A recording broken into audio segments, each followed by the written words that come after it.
Directors movie story రాసుకునేటప్పుడు ఈ సినిమాని పలానా హీరోతోటి లేదా పలానా హీరోయిన్తో తీయాలని అనుకుంటారు.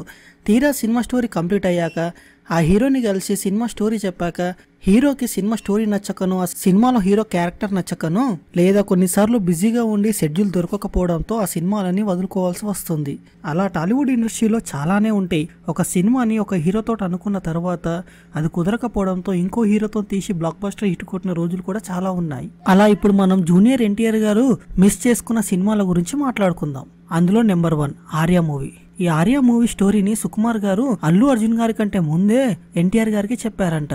సో అందులో హీరో క్యారెక్టర్ నచ్చక ఎన్టీఆర్ గారు రిజెక్ట్ చేశారంట సినిమాని. నెంబర్ 2 భద్ర సినిమా. రవితేజ గారి కంటే ముందే ఈ భద్ర సినిమా స్టోరీ ఎన్టీఆర్ గారి దగ్గరకు వచ్చింది. కానీ అప్పుడు షెడ్యూల్ సెట్ అవ్వక రిజెక్ట్ చేశారంట. ఆ తర్వాత కట్ చేస్తే సినిమా బ్లాక్ బస్టర్ అయింది. Number 3 kick movie. ఈ సినిమా స్టోరీ రాసుకునేటప్పుడు ఈ సినిమాలో హీరో ఎన్టీఆర్ గారి అని రాసుకున్నారంట డైరెక్టర్. తీరా సినిమా స్టోరీ కంప్లీట్ అయ్యాక ఎన్టీఆర్ గారిని కలిసి సినిమా స్టోరీ చెప్పారు డైరెక్టర్. అప్పుడు ఎన్టీఆర్ గారు ఇది కొత్త రకం ఎక్స్పెరిమెంట్ మూవీ, హిట్ అవుతుందో లేదో అని కన్ఫ్యూజన్ లో సినిమాని వదులుకున్నారంట. ఆ తర్వాత ఆ సినిమాకి రవితేజ గారు ఓకే అవ్వడం, కట్ చేసే సినిమా బ్లాక్ బస్టర్ అయిపోయింది.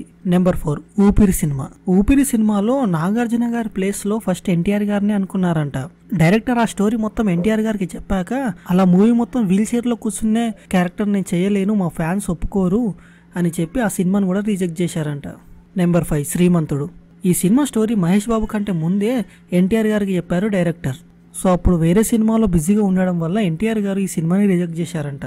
Number 6 Dil movie. ఈ సినిమా స్టోరీ కూడా నితిన్ గారి కంటే ముందే ఎన్టీఆర్ గారి దగ్గరికి వచ్చిందంట. అప్పటికే స్టూడెంట్ నెంబర్ 1 సినిమాతో ఫస్ట్ హిట్ కొట్టిన జూనియర్ ఎన్టీఆర్ గారు సెకండ్ మూవీ కూడా రాజమౌళి గారితోనే తీస్తా అని చెప్పి ఈ మూవీని కూడా రిజెక్ట్ చేశారంట సింహాద్రి సినిమా కోసం. కట్ చేస్తే ఈ సినిమా బ్లాక్ బస్టర్ అయింది, సింహాద్రి సినిమా కూడా బ్లాక్ బస్టర్ అయింది. సో ఇలా చాలా మూవీస్ ఒక హీరోతో అనుకొని ఇంకో హీరోతో తీసి హిట్ కొట్టిన సందర్భాలు చాలా ఉన్నాయి ఇండస్ట్రీలో. సో ఇది ఈ వీడియో నచ్చితే లైక్ చేయండి, నా ఛానల్ అయితే సబ్స్క్రైబ్ చేసుకోండి.